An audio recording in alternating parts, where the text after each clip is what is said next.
بسم اللہ الرحمن الرحیم۔ السلام علیکم۔ ایک اعلیٰ سرکاری افسر ناشتے کے لیے ڈائننگ ٹیبل پر موجود تھا جب ایک انہونا واقعہ پیش آیا۔ اسے آفس جانے میں جلدی تھی اور وہ ملازمہ کو آواز دے رہا تھا۔ ملازمہ جیسے ہی ناشتے کی ٹیبل کے قریب آئی تو اس کے ہاتھ سے چائے کی پیالی گر گئی اور افسر صاحب کے کپڑے خراب ہو گئے۔ افسر کو بہت غصہ آیا اور اس نے 50 سالہ ملازمہ کے سر کے بال کاٹ دیے اور بیچاری کو گنجا کر دیا۔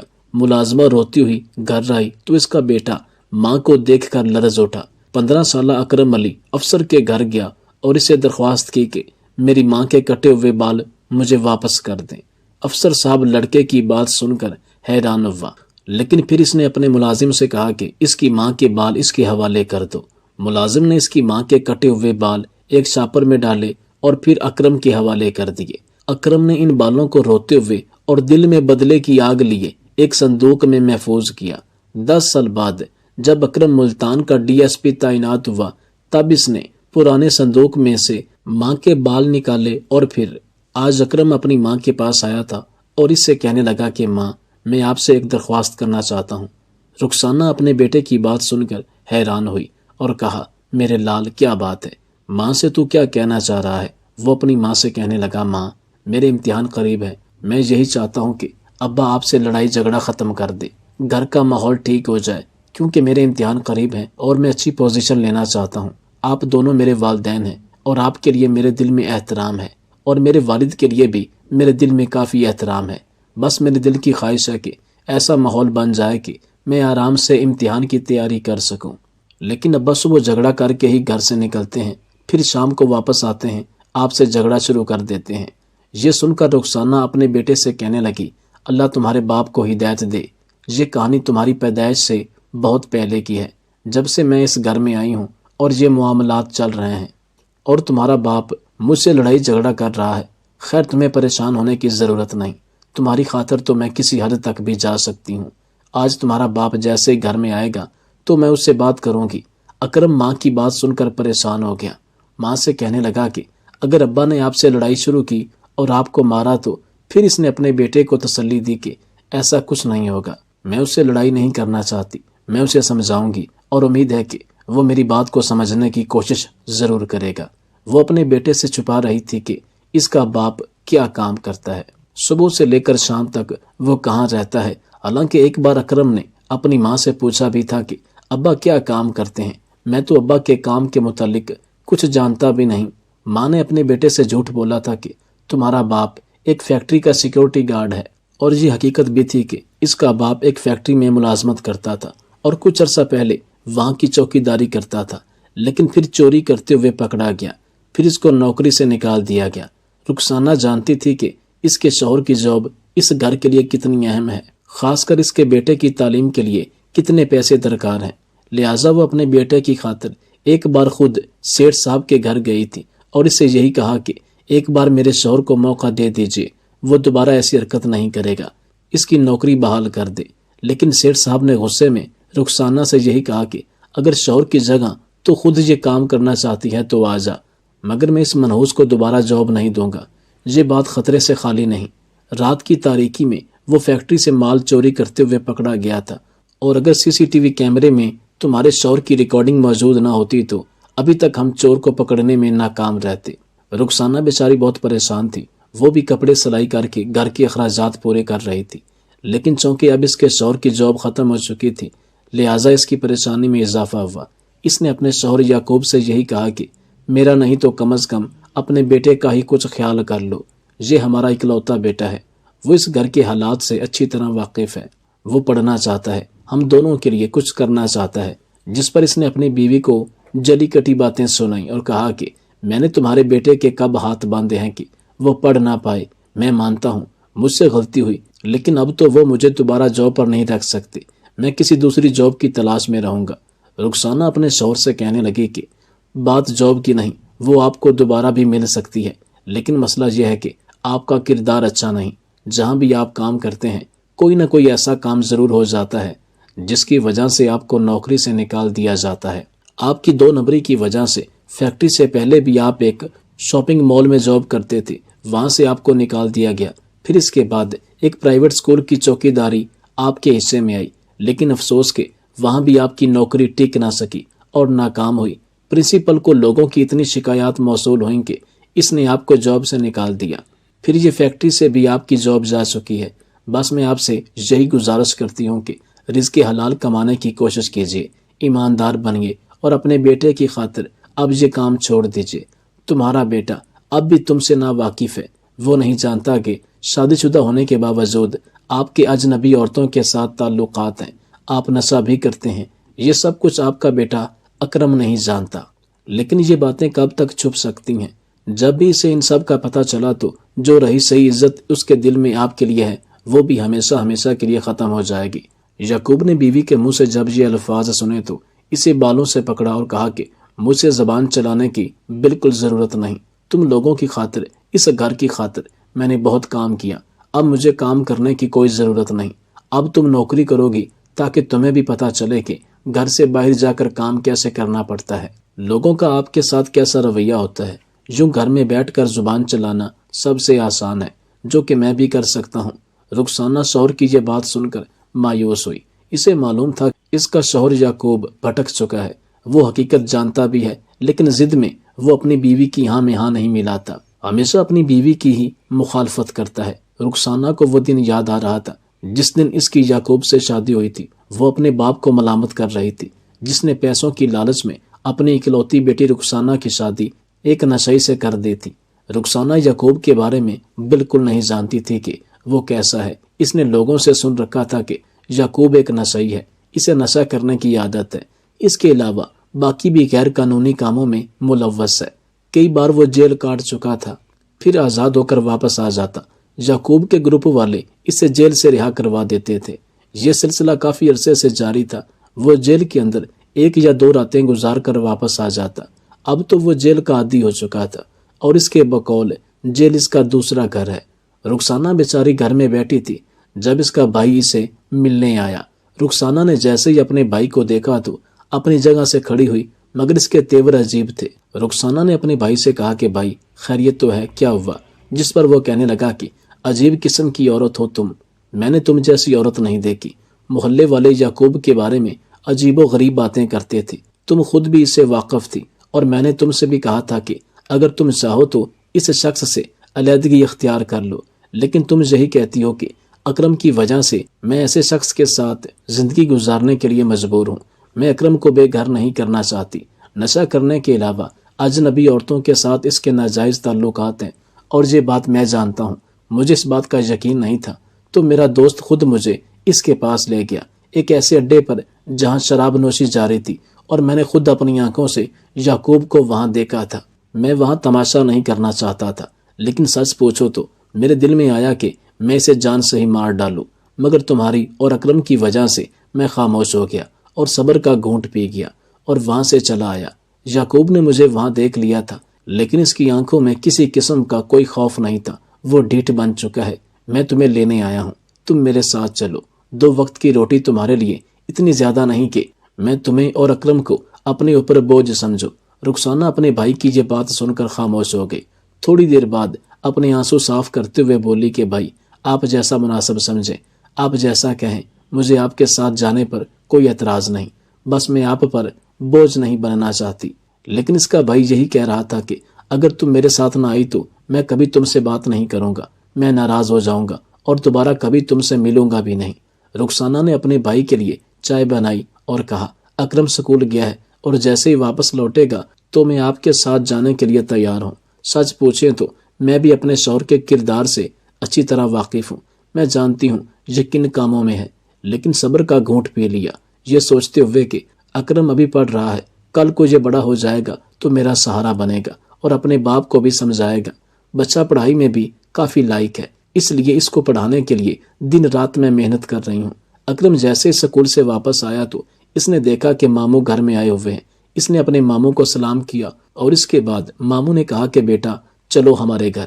اکرم کبھی اپنی ماں کی طرف دیکھتا تو کبھی ماموں کی طرف، اور ماں سے پوچھنے لگا کہ ہم کیوں جا رہے ہیں، جس پر اس کی ماں نے اپنے بیٹے سے جھوٹ بولا کہ بلال بھائی کے گاؤں میں ایک شادی ہے، ہمارے رشتہ داروں کو بھی اس شادی میں شرکت کرنا ہے، اس لیے ہم جا رہے ہیں۔ اکرم کو اب بھی اپنے باپ کی ہی فکر تھی۔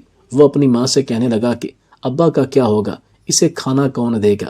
جس پر اس کی ماں نے بیٹے سے کہا کہ تمہارا باپ ہوٹل سے کھانا کھا لے گا، اس کے پاس پیسے بھی ہیں، باپ کی وجہ سے پریشان ہونے کی ضرورت نہیں، ویسے بھی وہ گھر پر کم ہی کھانا کھاتا ہے اور باہر زیادہ کھاتا ہے۔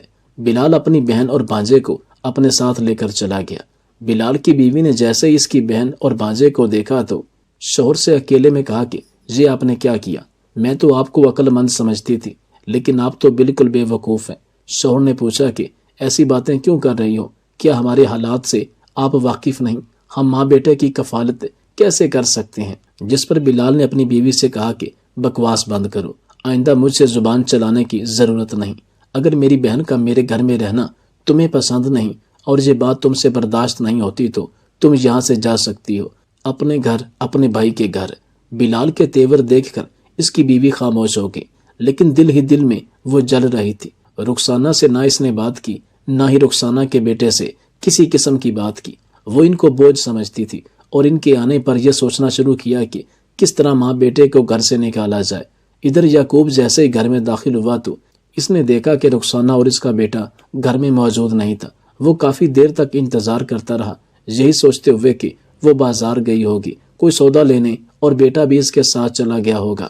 لیکن پھر جب کافی دیر تک ماں بیٹا گھر واپس نہ آئے تو وہ اپنے پڑوسی کے گھر گیا۔ ان کے گھر کا دروازہ کھٹکھٹایا۔ اس کا پڑوسی خالد گھر سے باہر آیا تو اس سے پوچھنے لگا کہ میری بیوی اور بچہ گھر میں نہیں، کیا آپ جانتے ہیں کہ وہ کہاں ہیں؟ اس پر اس نے کہا کہ میں اپنی بیوی سے پوچھ کر بتاتا ہوں۔ پھر وہ گھر گیا، اپنی بیوی سے پوچھا تو خالد کی بیوی نے اپنے شوہر کو بتایا کہ اس کا بھائی رخسانہ کو اور اپنے بھانجے کو اپنے ساتھ لے گیا، اور ساتھ یہ پیغام بھی دیا ہے کہ یعقوب کو ہمارے گھر آنے کی کوئی ضرورت نہیں۔ یعقوب نے جب یہ سنا تو اس کے جسم میں آگ لگنے لگی، وہ غصے سے پاگل ہو رہا تھا، گھر کی چیزیں توڑنے لگا۔ پھر اس کے بعد بیوی کو لینے اس کے گاؤں چلا گیا۔ بغیر اجازت کے وہ بلال کے گھر میں داخل ہوا۔ اس وقت بلال گھر میں موجود نہیں تھا، وہ شہر گیا ہوا تھا، جبکہ اس کی بیوی رخسانہ کپڑے دھو رہی تھی اور اس کا بیٹا اکرم چھت پر پڑھنے میں مصروف تھا۔ وہ ادھر ہی اپنی بیوی رخسانہ کو مارنے لگا اور اسے کہنے لگا کہ اچھا تو یہاں نوکرانی بن کر اپنے بھائی کے گھر آئی ہے، مجھے چھوڑ کر اپنے بھائی کے کام کر رہی ہے، جبکہ اس کی بیوی کو دیکھو آرام سے بستر پر بیٹھی ہے۔ اس نے وہیں پر اپنی بیوی کو زد و کوب کرنا شروع کیا۔ اکرم چھت سے یہ دیکھ رہا تھا کہ اس کا باپ اس کی ماں کو مار رہا ہے، جبکہ اس کی ممانی مسکرا رہی ہے اور تماشا دیکھ رہی ہے۔ وہ تو یہی چاہتی تھی کہ کسی طرح اس کا شوہر اس کو اپنے ساتھ لے جائے۔ اکرم جلدی سے چھت سے نیچے آیا، اپنے باپ سے کہنے لگا کہ میری ماں کو مت ماریں، یہ اپنے بھائی کے کہنے پر ادھر آئی ہے، آپ ماموں کا انتظار کریں، ماموں جب آئیں گے تو ماں آپ کے ساتھ واپس چلی جائے گی۔ لیکن وہ تو اپنے بیٹے کو ہی مارنا شروع ہو گیا اور کہا کہ میرے ساتھ زبان چلانے کی ضرورت نہیں۔ پھر اپنی بیوی کو گھسیٹتا ہوا گھر سے باہر لے جا رہا تھا کہ محلے کی عورتیں اپنے گھر میں سے جھانک کر بیچاری رخسانہ کا تماشا دیکھ رہی تھی۔ وہ بیچاری عورت تھی، اپنے شوہر کا مقابلہ نہیں کر سکتی تھی۔ وہ بار بار اس کی منت کر رہی تھی کہ میری عزت کا جنازہ مت نکالو، میرے بھائی کو آنے دو، یوں میرے ساتھ زبردستی مت کرو۔ لیکن وہ تو پاگل ہو چکا تھا، غصے میں پاگل تھا، اپنی بیوی کو مارتا ہوا واپس گھر لے جا رہا تھا۔ اکرم اپنے باپ کو ماں سے الگ کرنے کی کوشش کر رہا تھا، لیکن بالکل ناکام تھا۔ گلی میں ہی اس کا ٹاکرا بلال سے ہوا۔ بلال کی آنکھوں میں خون اتر آیا تھا۔ اس نے جب دیکھا کہ یہ شخص میری بہن کو سب کے سامنے مار رہا ہے اور اس کے سر پر چادر تک نہیں، تو بری طرح یعقوب کو مارنا شروع کیا۔ بہن ہاتھ جوڑ کر اپنے بھائی کی منت کر رہی تھی کہ خدارا اسے مت مارو، یہ جیسا بھی ہے میرا شوہر ہے، لیکن میں نہیں چاہتی کہ یعقوب تمہارے خلاف ہو جائے، یہ خطرناک انسان ہے، اس کی دوستی بڑے بڑے غنڈوں کے ساتھ ہے، کل کو یہ تمہیں بھی نقصان پہنچائے گا۔ مگر بلال بہن سے یہی کہہ رہا تھا کہ میں کسی صورت اس بدماش کی بدماشی برداشت نہیں کر سکتا۔ یعقوب نے جب دیکھا کہ کسی صورت بلال مجھے نہیں چھوڑ رہا اور مسلسل مار رہا ہے، تب اس نے اس کے بھائی کو دھمکی دی کہ اگر تم نے مجھے روکا اور اپنی بہن کو میرے ساتھ نہ جانے دیا تو میں تمہاری بہن کو طلاق دے دوں گا اور اسی گلی میں تمہارے بھانجے کے سامنے تمہاری بہن کو طلاق ہو جائے گی۔ بلال سمجھ چکا تھا کہ اس کا بہنوئی پاگل ہو چکا ہے، غصے میں یہ جو کہہ رہا ہے، جو بک رہا ہے، یہ ضرور ایسا کرے گا۔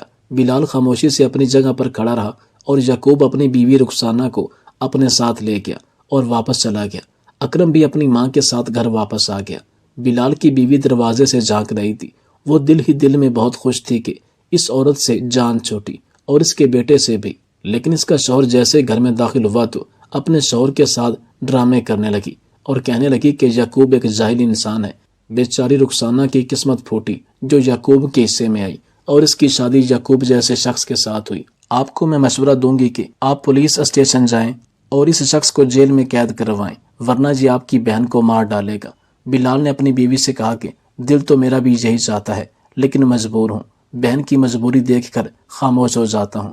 ظلم کی یہ داستان وہاں نہ رکی اور یعقوب اپنی بیوی کا بازو پکڑ کر گھر جا رہا تھا، ساتھ ساتھ دبے لفظوں میں بیوی سے یہی کہہ رہا تھا کہ تیرے بھائی نے جو مجھ پہ ہاتھ اٹھایا، اپنے بھائی کی اس بدتمیزی کا حساب تمہیں دینا پڑے گا، اور میں یہ حساب گھر جا کر تجھ سے ضرور لوں گا۔ جبکہ وہ اپنے شوہر سے یہی کہہ رہی تھی کہ مجھے جان سے مار ڈالو، مجھے اپنی جان کی کوئی پرواہ نہیں، وہ اب بھی اپنے بیٹے کے بارے میں بے چاری سوچ رہی تھی اور کہہ رہی تھی کہ ہمارے پاس آخری موقع ہے، شاید اس کے بعد یہ موقع نہ ملے۔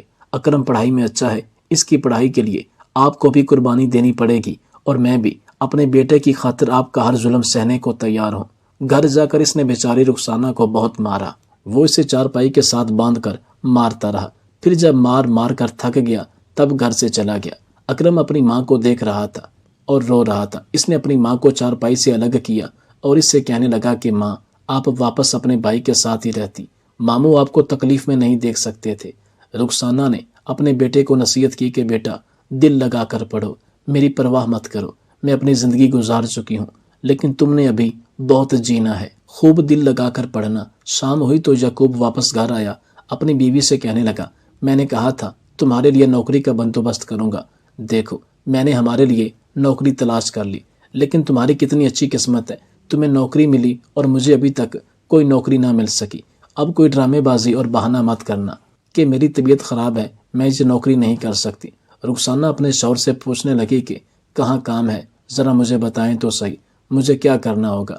اس نے اپنی بیوی کو بتایا کہ فلاں محلے میں ایک کمشنر صاحب ہے، ان کو گھر کے لیے ایک ملازمہ کی ضرورت ہے۔ اس سے پہلے ایک عورت جو اس کے گھر میں کام کرتی تھی، اس کے شوہر کا انتقال ہوا تو وہ جاب چھوڑ کر چلی گئی، اب اس کی جگہ تمہیں اس کے گھر کام کرنا ہوگا۔ ماہانہ 20,000 تنخواہ ہے اور 2 وقت کا کھانا بھی ملے گا، شام کو تم واپس گھر آ جانا۔ رخسانہ نے اپنے شوہر سے کوئی بحث نہ کی اور کہا ٹھیک ہے، میں یہ نوکری کرنے کے لیے تیار ہوں، لیکن میری ایک شرط ہے۔ یعقوب نے مشکوک نظروں سے اپنی بیوی کی طرف دیکھا اور پوچھا کہ کون سی شرط؟ وہ اس سے کہنے لگی، آپ کبھی بھی گھر میں لڑائی جھگڑا نہیں کریں گے، خاص کر اکرم کے سامنے۔ اپنے بیٹے اکرم کی پڑھائی کا مجھے بہت احساس ہے اور اس معاملے میں آپ کو بھی میرا ساتھ دینا پڑے گا۔ میں جانتی ہوں کہ آپ مجھے پسند نہیں کرتے، لیکن میں اب بھی دل سے آپ کی بہت عزت کرتی ہوں، آپ کو مزاجی خدا کا درجہ دیتی ہوں۔ یعقوب اپنی بیوی سے کہنے لگا کہ یہ ڈرامے بازیاں اب بند کرو تو بہتر ہے، میں جانتا ہوں تمہارے دل میں میرے لیے کیا عزت ہے، منہ پر میٹھے بول بولتی ہو، لیکن حقیقت تو یہی ہے کہ دل سے مجھے سخت ناپسند بھی کرتی ہو۔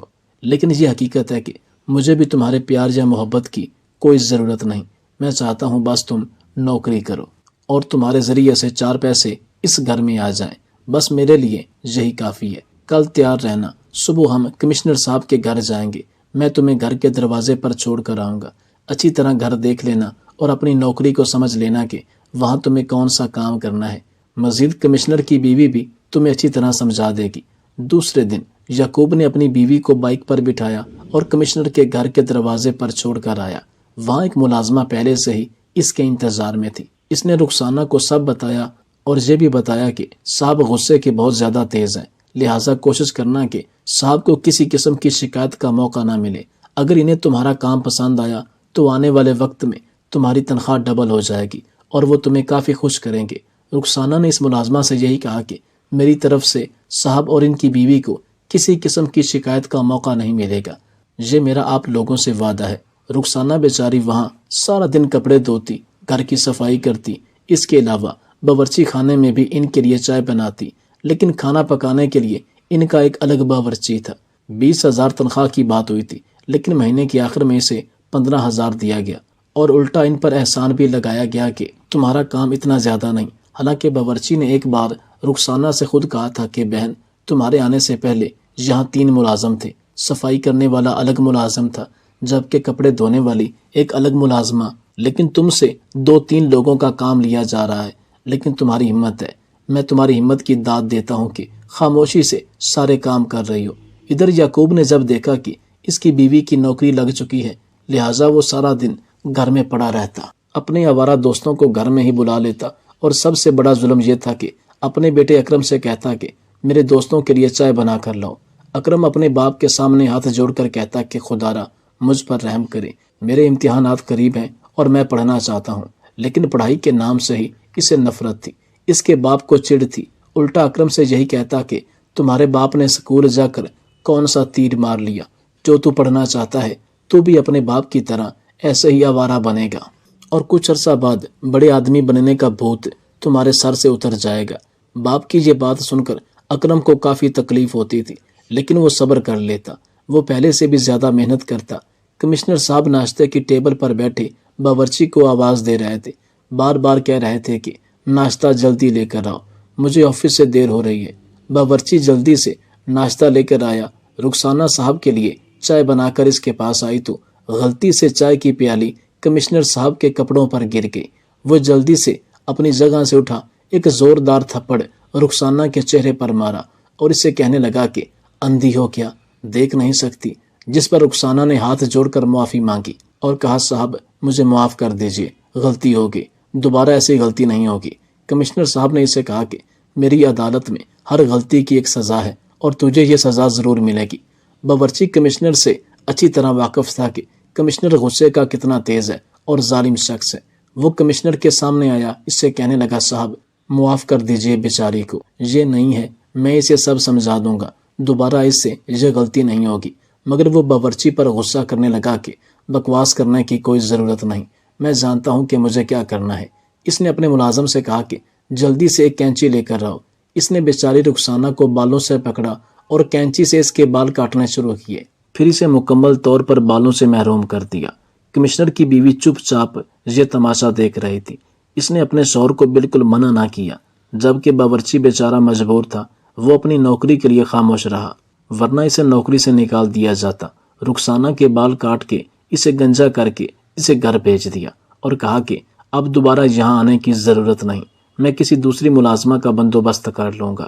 رخسانہ بیچاری روتی ہوئی بغیر بالوں کے گھر میں داخل ہوئی تو اکرم ماں کو دیکھ کر لرز اٹھا، اس کی زبان لڑکھڑانے لگی اور ماں سے کہنے لگا ماں یہ کس نے کیا، یہ ظلم آپ کے ساتھ کس نے کیا؟ رخسانہ نے رو کر اکرم سے کہا کہ کمشنر صاحب نے میرے ساتھ یہ سلوک کیا ہے۔ بے شک وہ بہت بڑا ظالم انسان ہے جس کے سینے میں دل نہیں، اور افسوس کی بات تو یہ ہے کہ اس کی بیوی بھی یہ تماشا دیکھتی رہی اور اپنے شوہر کو بالکل منع نہ کیا۔ اکرم تھوڑی دیر سوچتا رہا، پھر کچھ سوچ کر وہ کمشنر صاحب کے گھر روانہ ہوا۔ وہ آفس کے لیے نکل ہی رہا تھا کہ وہ اس کی گاڑی کے سامنے آیا اور کمشنر سے درخواست کی کہ میری ماں کے بال جو آپ نے کاٹے ہیں وہ مجھے چاہیے۔ میرے دل میں میری ماں کے لیے بہت زیادہ احترام ہے، میں نہیں چاہتا کہ میری ماں کے بال کوڑے کرکٹ میں جائیں۔ کمشنر صاحب اکرم کی یہ بات سن کر کافی حیران ہوا، لیکن اس کے بعد اس نے ملازم سے کہا کہ اس کی ماں کے بال اس کے حوالے کر دو۔ ملازم نے رخسانہ کے بال ایک شاپر میں ڈالے، پھر اکرم کے حوالے کرتے ہوئے کہا کہ بیٹا مجھے معاف کر دینا، یہ ظالم میری آنکھوں کے سامنے ہی یہ ظلم کر رہا تھا، لیکن میں چاہ کر بھی اس کا کچھ نہ کر پایا کیونکہ میں مجبور تھا، اس کا محکوم تھا۔ اب اکرم کا طریقہ کار یہ تھا کہ ہر وقت ماں کے بال اپنے سامنے رکھ کر پڑھتا تاکہ وہ تھک نہ جائے، ماں پر کیے ہوئے ظلم کو ہمیشہ یاد رکھتا، مسلسل محنت کرتا رہا، حتیٰ کہ پولیس مقابلے کے امتحان پاس کر کے ASP کے طور پر سلیکٹ ہوا۔ پھر جب DSP کی پروموشن ملی اور ملتان کے علاقے میں تعینات ہوا تو اپنی ماں کا بدلہ لینا چاہا۔ سب سے پہلے اپنی ماں کو حج کروایا۔ حج کی سعادت اس نے اپنی ماں کے ساتھ ہی حاصل کی۔ یعقوب نے جب دیکھا کہ اس کا بیٹا افسر بن گیا، تب اس نے بھی اپنی بیوی سے معافی مانگی اور اپنے بیٹے سے بھی معافی مانگی اور کہا مجھے اپنی قسمت پر یقین نہیں آتا کہ تجھ جیسا بیٹا میرا خون ہے۔ آج کافی عرصے بعد اس نے اپنی ماں کے بال ایک صندوق سے نکالے۔ وہ کمشنر سے اپنی ماں کی زیادتی کا بدلہ لینا چاہتا تھا اور قانون کے کٹہرے میں اسے لے جانا چاہتا تھا، مگر جیسے ہی وہ کمشنر صاحب کے گھر آیا تو اسے خبر ملی کہ کمشنر صاحب ذہنی مریض بن چکے ہیں، وہ گھر میں نہیں، اس کے بیٹے کو قتل کیا گیا۔ اس کے اکلوتے بیٹے کی موت پر اس کا ذہنی توازن خراب ہو چکا ہے۔ وہ تو کمشنر سے بدلہ لینا چاہتا تھا، لیکن اسپتال جا کر اس کی حالت دیکھی تو اپنی ماں کے بالوں کو زمین میں دفن کر دیا۔ کمشنر کی آنکھوں کی بینائی کم ہو چکی تھی، وہ کسی کو پہچان نہیں سکتا تھا۔ اس کے چہرے پر زخم تھے اور اس کی کلائیاں اور بازو کافی زخمی تھے۔ ڈاکٹر سے جب پوچھا گیا تو اس نے بتایا کہ یہ شخص بڑے بڑے ناخنوں کی وجہ سے اپنے چہرے کو نوچتا ہے، اس کے علاوہ اپنی کلائیوں، اپنے بازوؤں کو کاٹتا ہے، جس کی وجہ سے اکثر ہمیں اس کے ہاتھ باندھنے پڑتے ہیں۔ بیوی اسے چھوڑ کر جا چکی ہے اور گھر کے ملازم بھی اس کا خیال بالکل نہیں رکھتے، لہٰذا یہاں اسپتال میں داخل ہے، یہاں پر ہم اس کا خیال رکھنے کی کوشش کرتے ہیں، یہ سوچتے ہوئے کہ یہ اپنے دور کا ایک افسر رہ چکا ہے اور گورنمنٹ کی طرف سے بھی ہمیں ہدایت ہے کہ اس کا خیال رکھنا ہے، ورنہ حقیقت تو یہ ہے کہ یہ اپنے دور کا ایک ظالم ترین شخص تھا، کون اس سے واقف نہیں تھا۔ اس بات کا اندازہ مجھے اس دن ہوا جب اس کی بیماری کا سن کر بہت سے خاندان اس کو دیکھنے کے لیے آئے تھے۔ آپ سے پہلے بھی کافی لوگ یہاں آئے تھے، یہاں کافی لوگ اسے دیکھ کر واپس جا چکے ہیں۔ اکرم دل ہی دل میں سوچنے لگا کہ انسان چاہے اپنے آپ کو جتنا بھی طاقتور سمجھے، لیکن ایک نہ ایک دن اس کو اپنے ظلم کا حساب دینا پڑے گا۔ دنیا میں ہر ظالم کا انجام بہت ہی عبرتناک ہے۔